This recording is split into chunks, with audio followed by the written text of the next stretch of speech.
예, 여호수아 5장 10절로 우리 12절까지 다 같이 한 목소리로 합독하겠습니다.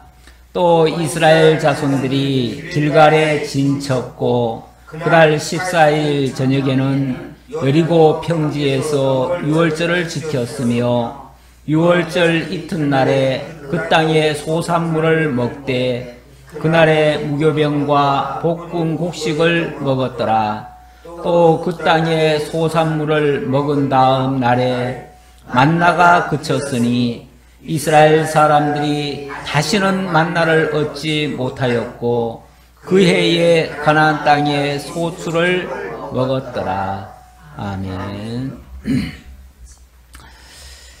예, 하나님께서 약속의 땅 가나안을 주시겠다고 말씀하시고 여호수아 보고 믿음으로 들어가도록 그렇게 권면을 하셨지요. 가나안 땅을 한번 정탐하게 하시고 그리고 요단강을 건너도록 그 역사를 하셨습니다. 그리고 요단강을 건넌 다음에는 돌을 요단강에 있던 돌을 세우게 했고요. 그리고 할례를 행하게 했습니다. 할례라고 하는 것은 모든 수치를 다 거두고 그리고 새롭게 한다는 그런 의미가 있죠. 이제 약속의 땅에 들어온 이상 이제 과거는 다 지나갔습니다. 과거에 옛사람은 다 끝난 거예요. 요단강을 건넜다는 것도 완전히 이제 새로운 인생으로 다시 살아간다는 얘기예요. 그래서 그 할례를 행할 때에 과거의 수치를 굴러가게 했다. 이런 뜻으로 이야기를 했죠. 자, 그리고 오늘 10절입니다. 또 이스라엘 자손들이 길갈에 진쳤고 그달 14일 저녁에는 여리고 평지에서 유월절을 지켰다. 그러니까 만 40년 만에 요단강을 건넜습니다. 그러니까 이스라엘 백성들이 처음에 이달을 해의 첫 달로 시작하자 그래가지고 하나님께서 새해를 선언하셨죠. 예. 그래가지고 양을 준비하게 하고 그리고 1월 14일 날 홍해를 건너서 이스라엘 백성들이 구원을 받았습니다. 그때가 바로 유월절이죠. 유월절. 그러니까 이제 이게 같이 겹치는 거죠. 유월절을 통과하고 그리고 이스라엘 백성들 구원을 받고 이런 때가 됐는데, 자, 그리고 나서 요단강을 건널 때도 바로 그 무렵이고요. 예, 4장 19절에 보면 첫째 달 10일에 백성이 요단에서 올라왔다 그러잖아요. 예, 그러니까 10일에 올라와 가지고 이제 14일 그 유월절을 지키는 거죠. 예. 그러니까 바로 그 무렵이고, 정확히 말하면은 40년 전에 홍해를 건너고 지금 40년 만에 요단을 건너는 거다 그 말이에요. 예. 그러니까 40년이라고 하는 거는 하나님께서 이스라엘 백성들에게 그 광야를 지나는 기간을 40년으로 정하셨어요. 정하시고 그 40년을 통과하게 만드셨죠. 다 이게 하나님의 말씀대로 된 거예요. 뭐 우연히 된 게 아니고 정확히 하나님의 말씀대로 된 거예요. 자, 이제 40년 만에 드디어 약속의 땅 가나안에 들어온 겁니다. 완전히 들어왔어요. 들어와 가지고 이제 유월절을 지키고요. 유월절 이튿날에 유월절은 14일에 지켰고요. 유월절 이튿날에 그 땅의 소산물을 먹되 그날에 무교병과 볶은 곡식을 먹었더라. 사실은 지난 40년 동안은 어찌 보면 유월절을 못 지킨 셈이에요. 못 지켰는데 이제 요단강에 딱 들어와 가지고 유월절을 지키고 그리고 첫 곡식을 먹은 거예요. 첫 곡식을 먹었는데 그 땅의 곡식을 먹었대요. 그 땅의 곡식을 딱 먹고 나니까 무슨 일이 발생했냐면 또 그 땅의 소산물을 먹은 다음 날에 만나가 그쳤으니 이스라엘 사람들이 다시는 만나를 얻지 못하였고 그에 의해 가나안 땅의 소출을 먹었더라. 정말 참 희한한 일이죠. 지난 40년 동안 광야에서 하루도 쉬지 아니하고 하늘에서 만나가 내려왔습니다. 그 만나 가지고 뭐 떡도 해 먹고 뭐 온갖 걸 다 해 먹었지요.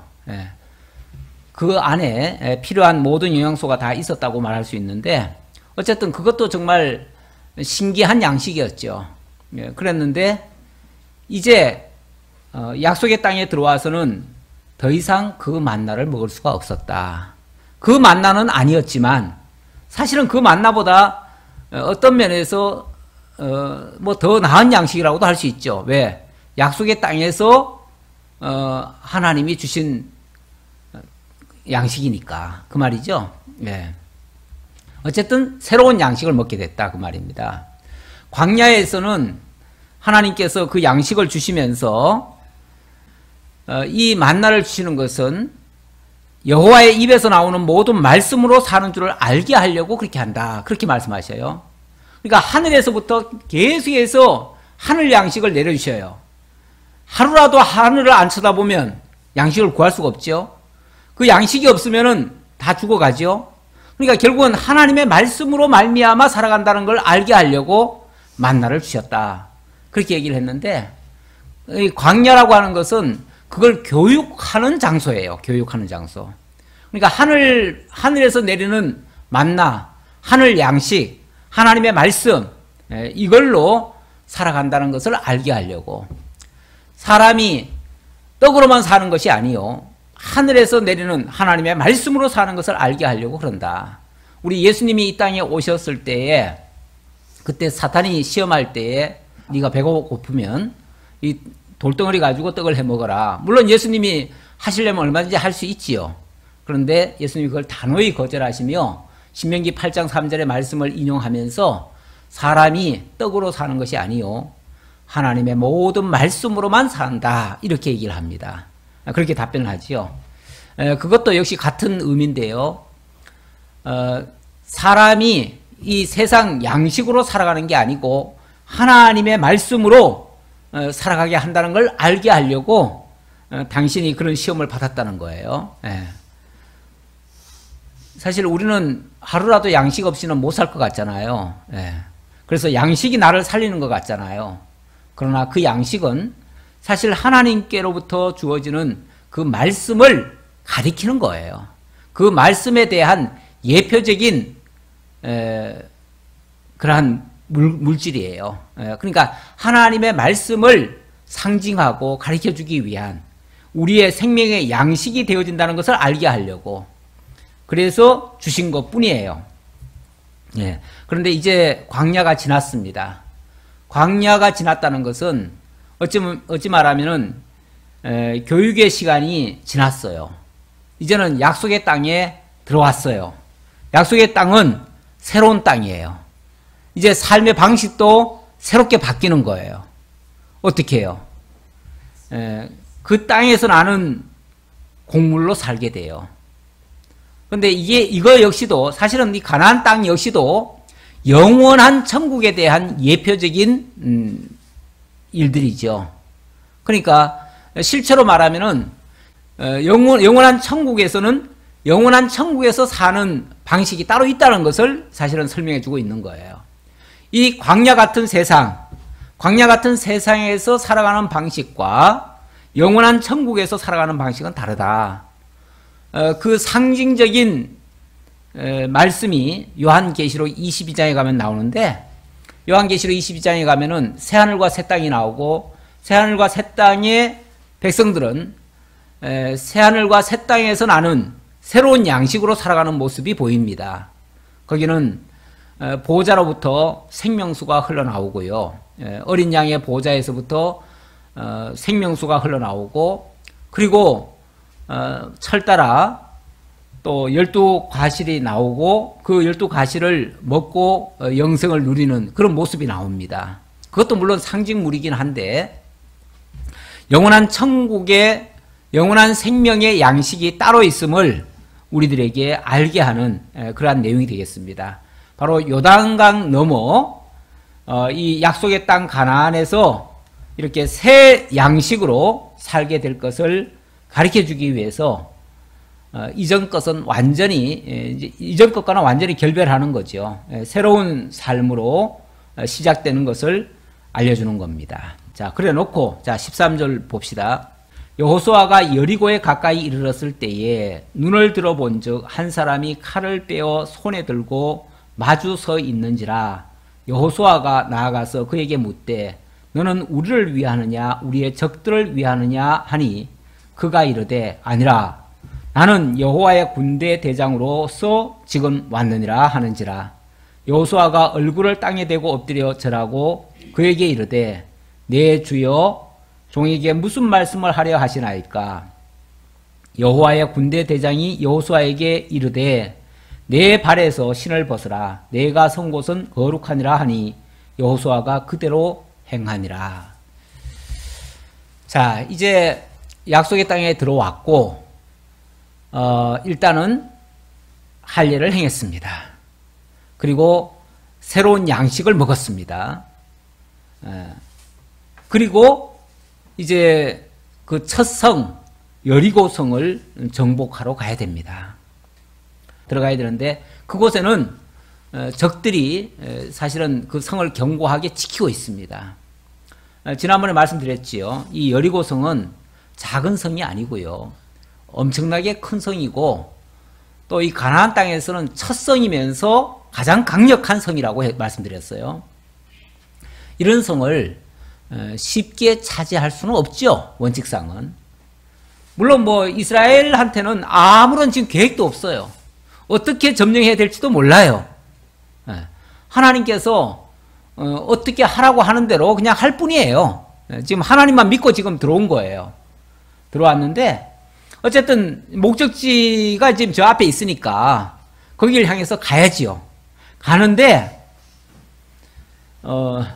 눈을 들어본 즉 한 사람이 칼을 빼어 손에 들고 마주 서 있더라. 한 사람이 갑자기 칼을 빼들고 있는 거예요.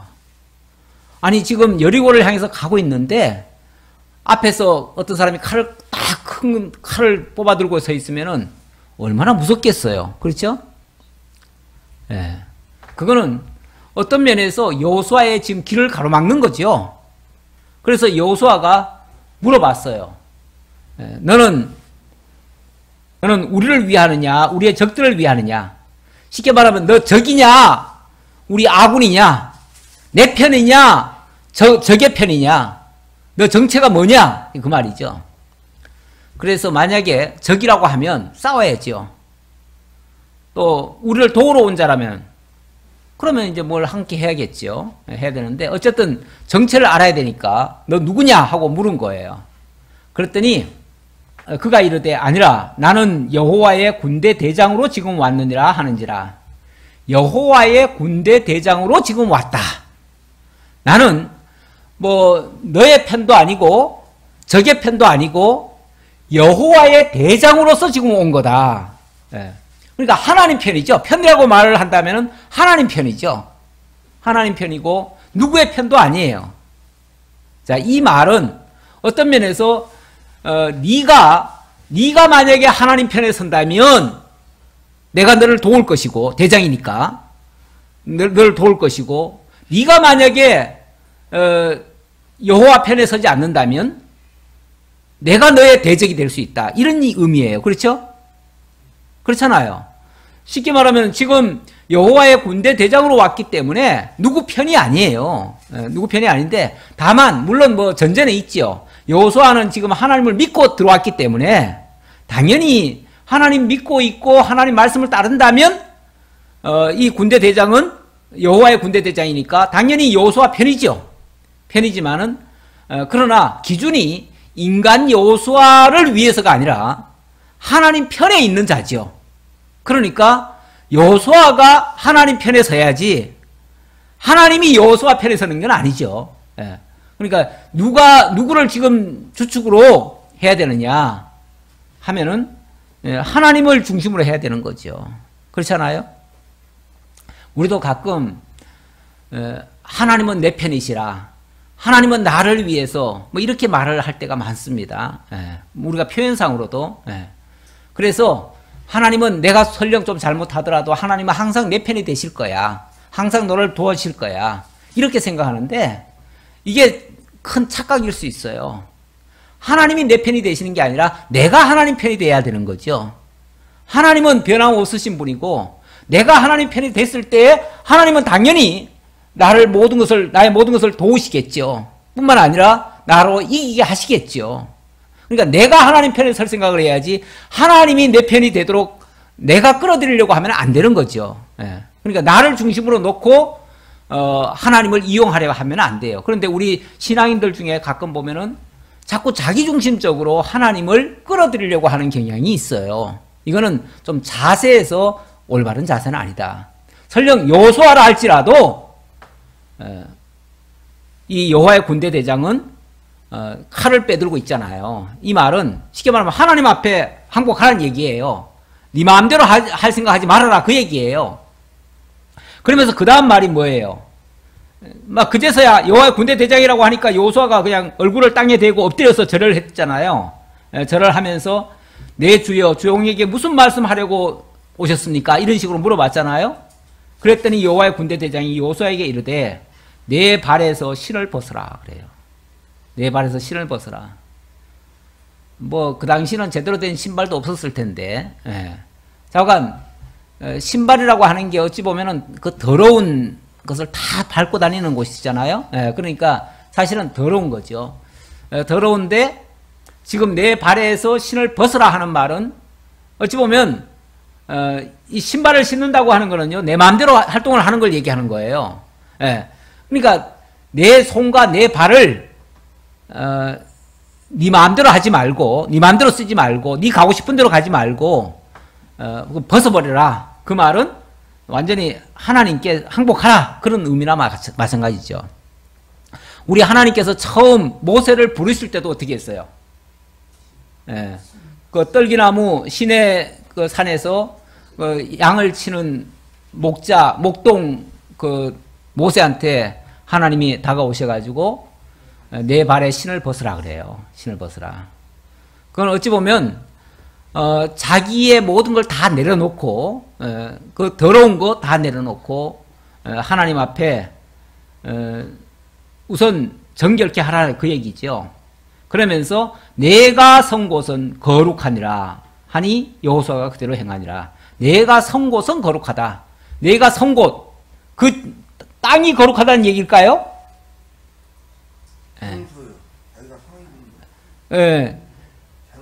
거기에 사실은 지금 거룩한 것은요 사실은 하나님 외에는 거룩한 이가 없습니다. 거룩하신 존재가 없어요. 이 세상에 무슨 땅이 거룩하겠어요. 땅 자체야 다 더러운 땅이죠. 그런데 그곳에 하나님이 계시면 그곳은 거룩한 장소가 되겠죠. 다시 말하면 하나님이 여기 계시다 그 얘기예요. 하나님이 여기 계시다. 그러니까 하나님 앞에서 내 더러운 것은 다 벗어내라 그 말이죠. 그래서 하나님이 물론 앞에서 할례라고 하는 것도 어찌 보면 그 더러운 것을 다 그 더러운 그 굴레를 다 벗겼다 그런 의미라고 했는데 신을 벗는다는 의미도 완전히 자기를 다 내려놓고 하나님 앞에 정결을 유지하는 그런 모습입니다. 그래서 이제는 어찌 보면 네 마음대로, 네 뜻대로, 네 생각대로 하라는 건 다 내려놓고 정결케 하는 일에 힘써라. 이제 그런 얘기죠. 우리가 하나님의 일을 한다고 하는 것은 많은 사람들이 그래요. 많은 일을 하다 보면은 실수도 하고 좀 허물도 있고 그런 거지. 그거 무서워가지고 그러면 일을 못하냐고. 그러면서 일을 하다 보면은 뭐 그런 일도 있을 수 있다. 그러면서 때로는 수단 방법 안 가리고 일을 자꾸만 하는 경우가 있어요. 그런데 우리 하나님은요, 많은 일을 하기를 원하시는 것이 아니라 정말 한 가지를 하더라도 깨끗하게 하기를 원하셔요. 깨끗하게 하기를. 여기도 하나님께서 지금 여리고라고 하는 그 엄청난 걸 지금 정복해 가는 이 엄청난 일을 지금 앞에 두고 있는데 그 일을 앞두고 먼저 너의 발에 있는 그 더러움 떨쳐내는 일부터 먼저 해라. 너 자신을 정결케 하는 일부터 하라. 그 얘기잖아요. 그러니까 우리가 일하는 자체가 중요한 게 아니라 그 일을 하는 과정에서 정말 하나님의 말씀대로 하나님의 뜻대로 깨끗하게 하는 것이 매우 중요하다. 그리고 깨끗하다는 의미도 뭐 우리가 도덕적인 깨끗함을 얘기하는 것보다는 하나님의 말씀대로 하는 거겠죠. 하나님의 말씀대로 하는 것이 가장 깨끗하겠죠. 왜냐하면 하나님의 말씀 자체가 깨끗함을 표현하고 있어요. 그래서 베드로 서신에서나 이런 데 보면요, 하나님의 말씀을 물에 비유하면서 물로 정결하게 씻는다 이런 표현을 해요. 물을 물로 씻어 정결하게 하고 뭐 거룩하게 하고 이렇게 얘기를 해요. 근데 그 말씀이, 그 물이 곧 말씀인 거예요. 말씀. 우리가 말씀으로만 깨끗해질 수 있다 이런 표현입니다. 그래서 정결케 하는 것은 곧 말씀을 따르는 것이다. 그렇게 이해하셔도 됩니다. 자, 6장으로 넘어갑니다. 자, 6장부터는 드디어 이제 약속의 땅을 정복해 들어가는 내용이 되겠습니다. 6장부터 12장까지의 내용인데요. 자, 먼저 6장에서는 여리고 성을 정복하는 과정이고요. 7장부터 8장은 아이성을 정복하는 과정입니다. 그리고 9장부터 10장 27절까지는 기브온 전쟁을 통해서 그 가나안 족속들을 이제 무찔러 가는 내용이고요. 그 다음에 10장 이하부터는 이제 기타 성읍들을 정복하고 그리고 그 땅들을 분배해주는 그런 내용이 되겠습니다. 제가 지금 여리고성 정복하는 내용을 6장이라고 얘기를 했고 아이성을 정복하는 것은 7장, 8장이다 그랬는데 여리고성은 굉장히 큰 성이거든요. 근데 아이성은 지극히 작은 성이에요. 근데 아주 큰 성은 어찌 보면 한 장에서 간단하게 끝내요. 쉽게 이겨요. 쉽게 말하면 큰 거는 쉽게 이겨요. 그런데 아이성은 조그만 건데 되게 힘들게, 그것도 바로 이기는 게 아니라요, 한번 실패를 해요. 아주 뼈아픈 그것도 실수를 해요. 그리고 두 번째 다시 도전해가지고 그것도 정말 백성들이 하나님 앞에 통회 자복하고 죄를 정말 고하고 잘못한 실수를 다시는 안 하겠다고 맹세하고 그리고 겨우 얻거든요. 우리가 큰 일이라고요 무서워할 것도 아니지만 작은 일이라고 무시하면 안 돼요. 하나님 앞에서는 큰 일, 작은 일이 따로 있는 게 아니에요. 하나님의 말씀대로 하면 쉬울 것이고 오히려 하나님의 말씀대로 하지 않으면은 작은 일이라도 너무너무 어려울 수 있어요. 그러니까 기준이 크고 작은 일이 아니고요. 정말 하나님의 말씀대로 하느냐 안 하느냐 그 차이예요. 어찌 보면. 이런 데서도 큰 교훈을 얻을 수가 있어요. 뭐 우리 지금 축구가 아주 신나게 우리 20세 이하 축구가 지금 월드컵에서 막 이기고 있잖아요. 신나죠? 강팀을 상대로 해가지고 정말 멋진 경기를 해가지고 승리했어요. 그런데 강팀을 잘 이겨도요 약팀에 질 수 있어요. 왜냐하면 이건 무시하다가는 또 자고하다가는 또 한 방에 훅 갈 수도 있어요. 그러니까 크다고 세다고 무서워할 것도 아니지만 작다고 무시해서는 절대 안 돼요. 외국 감독이 얘기를 했다고 하는데 저는 직접 들은 얘기는 아니고 무슨 뉴스 끝에 그런 걸 잠깐 들었어요. 우리가 이기면은 조금 배울 것이고 우리가 지면은 많이 배울 것이다. 그런 얘기를 했다고 그래요. 굉장히 좋은 말 같아요. 우리 이겼어요. 결승이 올라갔어요. 지금 뭐 예배 중이니까 음해까지는 하지 마시고.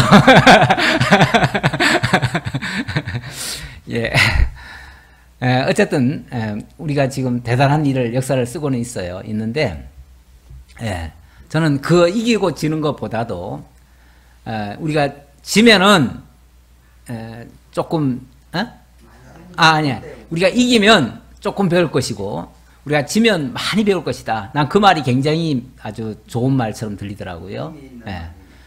우리도 사실 그 나중에 아이성에서 한번 실패하잖아요. 실수하는데 그 한 번의 실수가 엄청난 걸 배우게 돼요. 그러니까 실수가 아니에요. 실패가 그냥 실패가 헛된 실패가 아니에요. 그 실패가 있어야 또한 새로운 아주 큰 경종을 울리게 돼요. 그런데 사실 좀 안타깝게도 우리나라 국가대표는 항상 이기기 위주만 하더라고요. 사실은 이기기 위주만 하다 보니까 뭔가 새로 배우는 게 없는 것 같아요. 새로운 선수 발굴도 없고요. 기존에 잘하는 선수들만 계속 굴려가지고 그 선수들을 그냥 다 지치게 만들어 놓고, 새로운 선수는 이번에도 발탁해가지고 6명이 그냥 한 번도 1분도 안 뛰어봤대. 그러니까 잘하는 선수는 막 다 지쳐가지고 죽으려고 하고, 새로운 선수 신인을 뽑아놓고는 신인은 한 번도 써먹지도 않고. 왜 그러냐면 승리 위주니까. 그건 승리 위주예요. 그럼 뭐 배우거나 나중에 후진을 양성하거나 이런 목적은 없는 것 같아요. 근데 우리가 자칫하면은 세상에서도 성공 위주로 간다면 그런 쪽으로 가거든요. 잘하는 사람만 계속 잘하게 하려고 그러고, 뭔가 배우거나 다음을 위해서 하거나 이런 걸 잘 안 해요. 이 세상은 어차피 승리해야 뭔가를 결과를 얻으니까, 열매를 따니까. 그래서 항상 승리 위주로 하는데, 우리 성경에는요 승리 위주는 아니에요. 솔직히 승리 위주가 아니고 하나님의 뜻을 배우는 게 더 우선이에요. 그러다 보니까 경우에 따라서는 실패도 합니다. 실패를 겪게 해요. 겪게 하는데 그 실패가 정말 성공의 어머니처럼 더 아주 귀한 나중을 위해서는 훨씬 더 유익한 그런 결과를 만들어내기도 합니다. 자, 그렇게 해서 일단 여리고성을 정복해 가기 위한 준비 작업은 다 끝났어요. 완벽하게 다 끝났어요. 이제 여호와의 군대 대장이 마지막으로 와가지고 마지막 하나님 앞에서의 최종 마음의 자세 단단히 갖추게 했죠. 네가 이거 승리하는 게 문제가 아니야. 승리하는 게 문제가 아니고 네가 하나님의 말씀을 듣느냐 안 듣느냐가 더 중요한 거야. 이걸 지금 사실은 얘기한 거 아니겠어요? 지금? 그렇죠?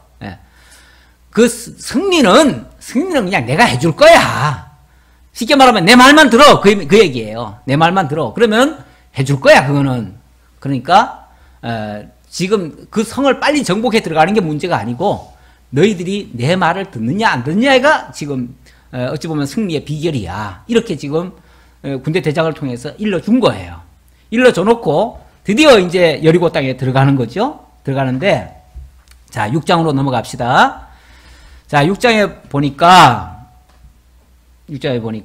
이스라엘 자손들로 말미암아 여리고는 굳게 닫혔고 출입하는 자가 없더라. 여호와께서 여호수아에게 이르시되 보라, 내가 여리고와 그 왕과 용사들을 내 손에 넘겨주었으니 너희 모든 군사는 그 성을 둘러 성 주위를 매일 한 번씩 돌되 엿새 동안을 그리하라. 자, 하나님께서 사실 뭐 여리고 성 지금 요단강을 건너고 여리고 성 앞에 지금 와 있는 중인데, 길갈이라고 하는 동네에 지금 와 있는데 거기서 지금 할례를 행했습니다. 할례 행하고 나면 처음 한 3일 동안은 꼼짝 못합니다. 꼼짝 못하고 정말 아파가지고 다 들어누워 있다가 겨우 이제 6월절 지내고 그 다음 날은 새로운 곡식 먹고, 그리고 여호와의 군대 대장이 이제 마음 단단히 이제 먹게 하고, 그리고 드디어 여리고성으로 들어가는 거예요. 들어가는데 들어가려고 보니까 이스라엘 자손들로 말미암아 여리고는 굳게 닫혔더라. 출입하는 자도 없더라. 사실은 지금 이스라엘 백성들이 어찌 보면은 약자들이죠. 왜? 그들은 이미 성 안에 들어 있고요. 강력한 지금 무기도 가지고 있고요. 그런데 이스라엘 백성들은 지금 길갈에 진쳐놓고는 거기서 지금 할례 받고 있어요. 그리고 지금 6월절 지금 지키고 있어요. 이거 뭐 하자는 건지 모르겠어요, 지금. 솔직히 저쪽에서 봤을 때는 그렇지 않겠어요? 저들이 지금 뭐 하는 거야? 도대체 무슨 작전 같기도 하고, 뭘 속이는 것 같기도 하고. 그렇죠. 만약에 할례 받는 줄 알면은 뭐 바로 어떻게 할지도 모르겠는데 아마 다 천막 쳐놓고 했으니까 그 안에서 뭘 하는지는 잘 모르겠고, 어쨌든 이제 그런 상황이에요. 자, 그런데 어쨌든 하나님께서 미리 그들의 마음을 간담을 다 녹여놨다고 그랬죠? 다 녹여놔가지고 지레 겁먹고 막 이들이 엄청나게 지금 하나님이 역사한다는 걸 알고는 요단을 사실은 지금 물을 건너게 한 거 아니에요. 마른 땅을 해가지고 걷는 건 다 봤잖아요. 그것 때문에 다 간담이 다 녹았다 그랬어요. 그래가지고 성문 꼭꼭 걸어 잠그고 도저히 싸울 생각을 못 하는 거예요. 그러고 있는 중이에요. 그런데 하나님이 드디어 여호수아에게 말씀하십니다. 보라, 내가 여리고와 그 왕과 용사들을 내 손에 넘겨주었다. 이제 넘겨줄 거다가 아니라 이미 넘겨주었대요. 과거 완료형으로서 얘기를 해요. 너희 모든 군사는 그 성을 둘러 성 주위를 매일 한 번씩 도울 때 6해 동안을 그리하라. 매일 한 번씩 도는데 6해 동안 하루에 한 바퀴씩 6번 도르라는 거예요. 아마 그것도 참 저쪽에서 봤을 때는 기괴할 거예요. 저쪽에서 지금 다 지켜보고 있을 거 아니에요? 지켜보는데 뭐 저놈들이 뭐 하는 거야 지금? 저놈들이 무슨 꿍꿍이 속으로 지금 저러고 있는 거야? 아마 이러고 있을 거예요. 근데 어쨌든 여호수아로서는 이미 여호와의 군대 장관이 딱 나서가지고 쉽게 말하면 앞에서 그런 말을 했기 때문에 뭐 다른 말 들을 여지가 없는 거죠. 자기들 생각을 지금 가질 여가가 없어요. 그리고는 하나님이 하라는 대로 그냥 하는 거예요. 그게 뭐 그래가지고 되겠습니까? 어쩌고 따질 일이 아니에요. 지금 따질서는 안 돼요. 왜냐하면 네가 지금 하나님의 편이냐? 뭐 이렇게 딱 오히려 천사가 얘기했으니까. 그러니까 하나님의 편이 서려면은 하나님 말씀대로 해야 되는 거죠. 그런데 하나님께서는 내가 이미 그 성을 줬다. 그러니까 너는 무조건 하루에 한 바퀴씩 돌아라. 그래요. 자, 그래 놓고 4절. 제사장 7은 7 양각 나팔을 잡고 언약궤 앞에서 나아갈 것이요. 7째 날에는 그 성을 7번 돌며 그 제사장은 나팔을 불 것이며 제사장들이 양각 나팔을 길게 불어 그 나팔 소리가 너희에게 들릴 때에는 백성은 다 큰 소리로 외쳐 부를 것이라. 그리하면 그 성벽이 무너져 내리니 백성은 각기 앞으로 올라갈지니라 하시매. 또 이제 기괴한 장면은, 자, 일단은 군인들부터 먼저 도르라고 했어요. 도르라고 하고 그 군인들 뒤에 누가 따르냐면은 제사장이 7명이 7 양각 나팔, 그러니까 한 개씩이죠. 한 개씩을 잡고 나팔을 부는 거예요. 불고, 그리고 그 뒤에는 여호와의 언약궤가 뒤따라요. 처음에는 그렇게 하죠. 여호와의 언약궤가 뒤따라요. 자, 어쨌든 여호와의 언약궤와 함께 나팔이 한 번씩 부는 거예요. 그것도 뭐 많이 부는 건 아니고요. 하루에 한 번씩 그렇게 하고, 이제 마지막 7째 날에는 7바퀴를 돌라고 하네요. 그날은 좀 특이한 날이에요. 그날은 7번, 사실은 뭐 한 번씩 돌아도 얼마 안 돼요. 그렇게 뭐 크다고 하지만은 그래도 그거는 뭐 그렇게 저거 한 건 아니죠. 그래서 7번 돌고 그 다음에 이번에는 제사장들이 양각 나팔을 길게 부르래. 길게. 이 양각 나팔이라고 하는 것은요, 일종의 전쟁 신호를 알려주는 거예요. 전쟁 신호인데 이걸 길게 부는 거는요, 이거는 어찌 보면 승리한다고 하는 그런 아마 신호일 거예요. 예. 그러면서 그걸 길게 부르라고 해요. 예. 길게 부르면은 그때는 그걸 이제 신호로 받으라는 거죠. 뒤에서 아무래도 길게 오랫동안 불면은 모두가 다 외치라고 그랬죠. 예. 외치라. 눈의 아들 여호수아가 제사장들을 불러 그들에게 이르되 너희는 언약궤를 메고 제사장 7은 양각 나팔 7을 잡고 여호와의 궤 앞에서 나아가라 하고 또 백성에게 이르되 나아가서 그 성을 돌되 무장한 자들이 여호와의 궤 앞에서 나아갈지니라 하니라. 예, 그 순서는 그대로예요. 앞에서 이야기한 거를 이제 하나님이 여호수아에게 이야기를 했고 여호수아가 제사장과 백성들에게 또 알려주는 이야기예요. 그러니까 이건 뭐 같은 내용이라고 볼 수 있고요.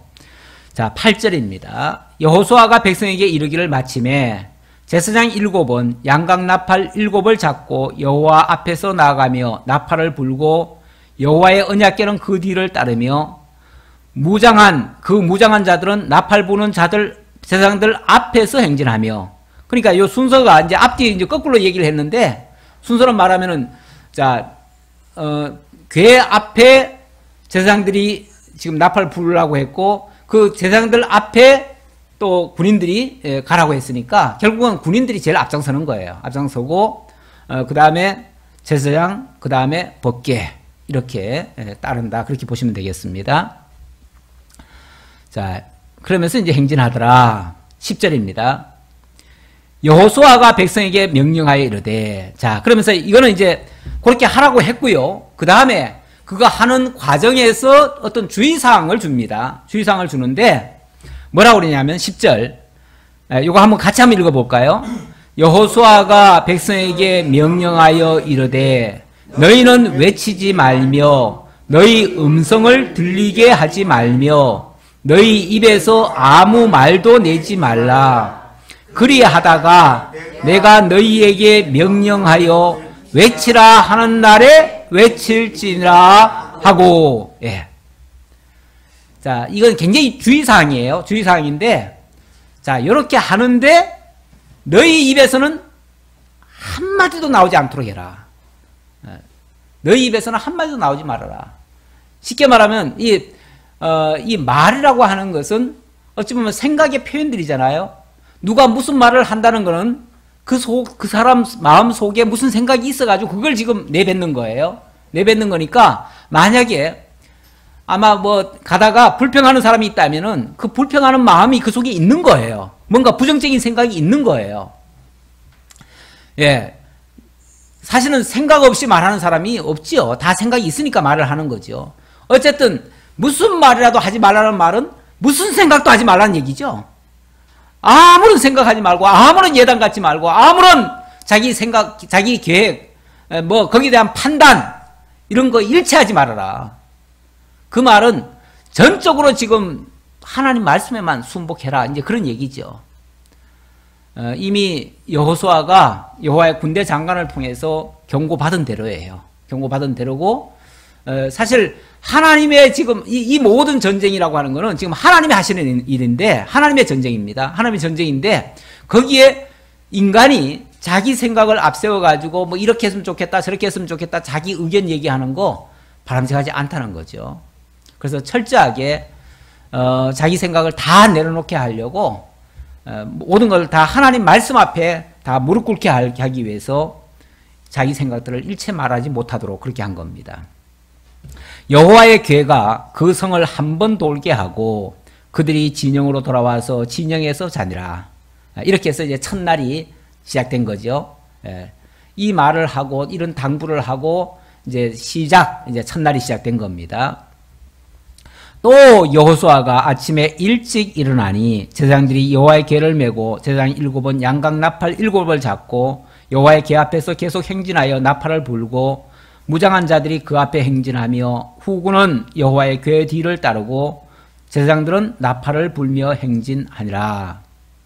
예. 여기서는 이제 둘째 날이겠죠. 예. 그 둘째 날에도 그 성을 한 번 돌고 진영으로 돌아오니라. 엿새 동안을 이같이 행하니라. 예. 처음에 행한 그대로 둘째 날도 그대로. 아마 불만 있는 사람은 그럴 수도 있을 거예요. 아니 뭐하러 이 무슨 짓이냐 이거 뭐 미친 짓 아니냐 이럴 수도 있고요. 거기에 대해서 왜 어제와 똑같은 짓을 또 하냐. 예. 어제 그런 일이 했는데도 아무 일이 안 일어났으면 오늘 뭐하러 또 똑같은 일을 또 하느냐 뭐 이럴 수도 있을 테고 아마 별의별 자기 생각도 있었겠죠. 그런데 어쨌든 찍소리 하지 말아라. 어쨌든 아무 말 하지 말아라. 지금 하나님이 역사하실 거다. 지금 이건 우리가 지금 하는 건 아니다. 우리는 지금 하나님의 말씀에 따를 뿐이다. 그게 뭐 우리 이성에 맞고 안 맞고 상관없이 하나님이 하시는 일에 우리는 순종할 따름이다. 이런 뜻이겠죠. 자, 그리고 15절입니다. 일곱째 날 새벽에 그들이 일찍이 일어나서 전과 같은 방식으로 그 성을 7번 도니 그 성을 7번 돌기는 그날 뿐이었더라. 드디어 제7일째가 됐고 이날은 하루에 한 번이 아니라 7번을 돌았습니다. 자, 그리고 7번째에 제사장들이 나팔을 불 때 여호수아가 백성에게 이르되 외치라. 여호와께서 너희에게 이 성을 주셨느니라. 드디어 7번째 다 돌고 나니까 제사장들이 크게 나팔을 이제 울려부는 거예요. 울려부니까 이거는 이제 새로운 신호 아니겠어요? 새로운 신호에 맞춰서 여호수아가 명령을 합니다. 자, 드디어 하나님께서 이 성을 너에게 준다. 그러니까 이제 너희들 다 같이 합창으로 크게 외쳐라. 크게 외쳐라. 이 성과 그 가운데 있는 모든 것은 여호와께 온전히 바치되 기생 라합과 그 집에 동거하는 자는 모두 살려주라. 이는 우리가 보낸 자들을 그가 숨겨주었음이니라. 자, 이 성과 그 가운데 있는 모든 것은 여호와께 온전히 바쳐라. 이렇게 얘기를 하네요. 온전히 바치라는 말은 그 가운데 거 몽땅 다 정말 티끌 하나도 거기서는 취하면 안 된다 그 말이에요. 아무것도 취하면 안 된다. 아니 그 큰 성이니까 큰 성 안에 뭐 좋은 것도 많지 않겠어요? 예. 아마 탐나는 거 많을 거예요. 그 안에 거 분명히. 그렇죠? 탐나는 게 아무리 많더라도 그 안에 거는 털끝만큼도 너희들이 건드려서는 안 된다. 아무것도 거기서는 취해서는 안 된다 그 말이죠. 그러면서 다만 아무것도 취하지 않되 그 가운데서 한 가정은 살려라. 그거는 이제 취하는 게 아니고 구원해내는 거죠. 건져내는 거죠. 그러면서 그 가정이 바로 기생 라합의 가정이다. 왜냐하면 그를 살려두는 이유는, 그를 구원해야 되는 이유는 그가 우리가 먼저 보내었던 그 정탐꾼들을 정말 안전하게 보호해 주었던 사람이다. 그리고 그거는 정말 하나님께서 미리 보호해 준 구원의 백성이다. 이제 그런 얘기죠. 자, 너희는 온전히 바치고 그 바친 것 중에서 어떤 것이든지 취하여 너희가 이스라엘 진영으로 바치는 것이 되게 하여 고통을 당하게 되지 아니하도록 오직 너희는 그 바친 물건에 손대지 말라. 자, 여기 이렇게 말하네요. 그 안에 있는 것은 전부 다 여호와께 온전히 다 바쳐라. 바치고 만약에 그 바친 것 중에서 일부라도 가져오는 자가 된다면 그것이 이스라엘에게 바치는 것이 되어서 이스라엘 자체도 다 바쳐지는 역사가 일어날 거다. 그 말이에요. 그러니까 하나님께 바쳐진 것을 만약에 취해버리면은 그 취한 자도 하나님께 바쳐지게 됩니다. 하나님께 그 예물 드리는 방법 중에 보면은 이런 게 있어요. 제물을 드리는데 11조를 하나님의 것으로 구별하잖아요. 그러니까 하나님의 것을 구별해서 하나님의 것으로 이제 들리는 건데 11조를 그래서 하나님의 것이다 라고 얘기를 해요. 그러면 하나님께 바쳐진 것이죠. 하나님의 것을 구별했으니까 바쳐진 거죠. 바쳐졌는데 그것이 뭐 예를 들어서 그게 좀 부정해요. 하나님 것으로 구별을 했는데 부정해요. 부정하니까 하나님께 바치기가 송구스러워요. 그래서 다른 걸로 만약에 대치를 하려고 하면 그때는 대치해서 새로운 것으로만 바치면 되는 게 아니고요. 이미 바쳐진 건 바쳐진 거예요. 아무리 그게 부정하더라도 바쳐진 거고 새로 대치하는 것 역시도 하나님께 바쳐진 거예요. 원칙은 안 바꾸는 것이 원칙이에요. 원칙인데 만약에 그것이 도저히 합당치 않다고 생각이 들어가지고 다른 걸로 대치하려고 한다면 이것도 바치고 이것도 역시 같이 바쳐야 돼. 다시 말하면 대치하는 것도 다 바쳐지는 것이 돼요. 그래서 하나님 앞에는 어쨌든 물리는 것은 불가능해요. 하나님께는 이미 바쳐진 것이 만약에 취하는 자가 있다면 그 취하는 자도 같이 바쳐져 버려야 돼. 그래서 하나님의 것은 사실은 건드리면 안 되는 거예요. 원칙은.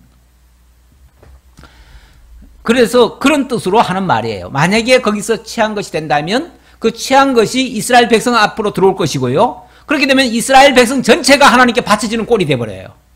그러면은 몽땅 다 하나님께 드려져야 돼. 이거 엄청난 죄악이 되지 않겠어요? 만약에 그런 일이 하나라도 있었다가는 이스라엘 백성 전체가 연대 책임을 물어야 돼요.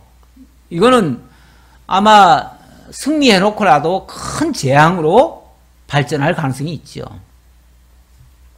그래서 이걸 신신당부를 하는 거예요. 신신당부를 합니다. 그러면서 19절 은금과 동철 기구들은 다 여호와께 구별될 것이니 그것을 여호와의 곳간에 드릴지니라 하니라. 이에 백성은 이제 그 가운데서도 만약에 은, 금, 동, 철, 이거는 금속이잖아요. 이 금속류라고 하는 것은 요거는 하나님께 바쳤다고 해가지고 손을 안 대는 게 아니고, 그거는 나중에 하나님의 어떤 성전을 짓거나 뭘 할 때에 필요한 이제 것이 되니까, 그건 하나님께 구별해서 나중에 하나님의 뭔가를 쓰실 때에 그때 사용하도록 구별해라, 그 말이에요. 구별하고 너희들이 취하는 건 안 된다, 그 얘기예요. 그러니까 아예 손도 대지 말라는 게 아니라 그 안에 있는 것 중에서 은금, 동철은 요거는 따로 구별해서 하나님께 드려라, 그런 얘기예요. 네. 이에 백성은 외치고 제사장들은 나팔을 크게 불매 나팔 소리를 들을 때 크게 소리질러 외치니 성벽이 무너져 내린지라. 백성이 각기 앞으로 나아가 그 성에 들어가서 그 성을 점령하고 그 성 안에 있는 모든 것을 온전히 바치되 남녀노소와 소와 양과 나귀를 칼날로 멸하니라. 하나님 앞에 온전히 바친다는 말은 자기들은 절대 취하면 안 되는 것이고요. 그걸 다 제거를 해야 돼요. 그래서 은금, 동철은 그거는 이제 따로 구별해서 하나님의, 아직은 이제 뭐 성전은 안 지어졌지만 하나님의 것으로 구별해내야 되고요. 그 다음에 거기에 뭐 사람이나 짐승이나 이런 것들은 다 쳐서 멸을 해야 돼요. 진멸을 시켜야 돼요. 그걸 하나님께 온전히 바친다라고 표현을 한 거예요. 그거는 어찌 보면 그들을 가지고 하나님 앞에 제물로 드린 거나 마찬가지예요. 자, 22절입니다. 22절로 25절에서는 이제 그런 가운데서 구원할 자는 구원해내는 그런 장면입니다. 여호수아가 그 땅을 점탐한 두 사람에게 이르되 그 기생의 집에 들어가서 너희가 그 여인에게 맹세한 대로 그와 그에게 속한 모든 것을 이끌어내라 하매 정탐한 젊은이들이 들어가서 라합과 그의 부모와 그의 형제와 그에게 속한 모든 것을 이끌어내고 또 그의 친족도 다 이끌어내어 그들을 이스라엘 진영 밖에 두고 무리가 그 성과 그 가운데 있는 모든 것을 불로 사르고 은금과 동철 기구는 여호와의 집 곳간에 두었더라. 자, 이렇게 해서 하나님의 말씀하신 그대로 다 이루었습니다. 그렇게 진노를 받는 가운데서도 하나님께서 구별해 놓은 그 기생 라합과 그의 가족들은 구원을 받았다. 어찌 보면 여기는 이제 진노 받은 이 진노의 도성이 되어버렸잖아요. 진노의 도성 가운데서도 택한 백성은 구원을 받습니다. 이런 것들을 지금 여리고성 멸망 가운데서도 기생 라합의 집이 구원을 받는 것으로 이제 하나님께서 이 죄악 세상이 나중에 심판받을 때도 하나님의 택한 백성은 어떤 경우에라도 구원받을 것을 가르쳐주는 그런 하나의 예표적인 사건이 되지요. 이것도. 자, 그 정도로 이해하시고요. 25절 여호수아가 기생 라합과 그의 아버지의 가족과 그에게 속한 모든 것을 살렸으므로 그가 오늘까지 이스라엘 중에 거주하였으니 이는 여호수아가 여리고를 정탐하려고 보낸 사자들을 숨겼음이더라. 바로 그런 계기로 인해서 그들이 구원을 받게 됐다라는 말씀이고요. 여호수아가 그때 맹세하게 하여 이르되 누구든지 일어나서 이 여리고성을 건축하는 자는 여호와 앞에서 저주를 받을 것이라. 그 기초를 쌓을 때에 그의 맏아들을 잃을 것이요 그 문을 세울 때에 그의 막내 아들을 잃으리라 하였더라. 여호와께서 여호수아와 함께 하시니 여호수아의 소문이 그 온 땅에 퍼지니라.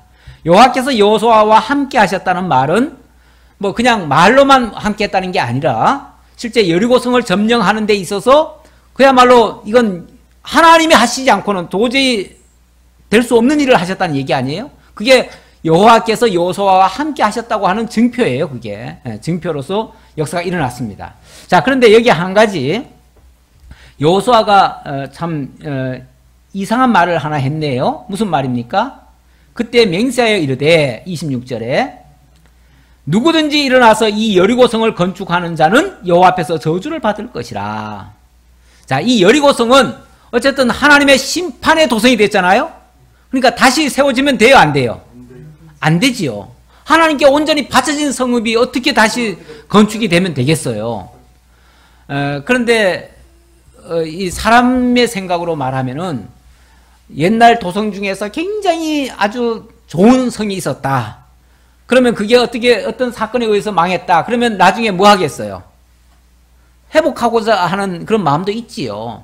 옛 명성을 다시 되찾으려고 하는 그런 일들이 있지요. 실제로 나중에 이스라엘 백성들이 이곳에 이 성을 다시 재건하려고 하는 움직임이 있었어요.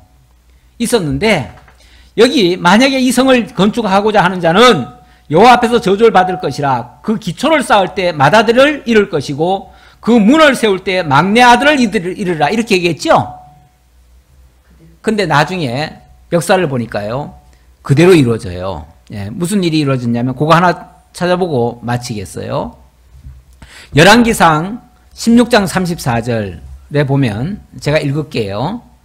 그 시대에 베델 사람 히엘이 여리고를 건축하였는데 그가 그 터를 쌓을 때 맏아들 아비람을 잃었고 그 성문을 세울 때 막내 아들 수굽을 잃었으니 여호와께서 눈의 아들 여호수아를 통하여 하신 말씀과 같이 되었더라.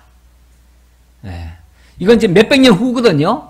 몇백 년 후에 베델 사람 히엘이라고 하는 사람, 이 베델 지역은 북이스라엘의 수도 아닙니까? 그런데 나중에 여기가 이제 수도가 된 거예요. 쉽게 말하면 수도 쪽이 됐는데 그 베델에 있던 사람이 여기에 이제 이 여리고성을 다시 한번 세우려고 시도하다가 터닥다가 큰아들 잃어버리고 나중에 이제 문을 설치한다는 거는 마지막 이제 중공 때 아니에요? 그 중공 때쯤 돼가지고는 막내 아들 잃어버려요. 그래서 여호수아가 말한 그대로 이루어졌더라. 그 말이에요.